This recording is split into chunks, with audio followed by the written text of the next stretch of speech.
Dito guys, balak ko sana ay target lock si Ixia. Ang kaso biglang dumating si Fanny. Give me names and I will give you blood.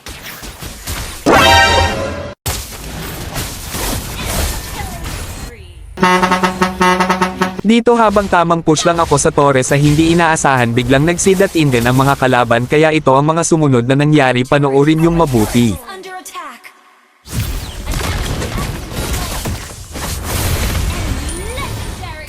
Okay.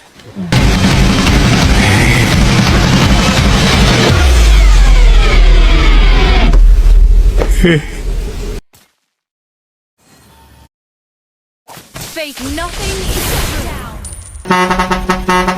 Peki yarn. Lock ka sa'kin. It has been slain. Nothing is slain an enemy.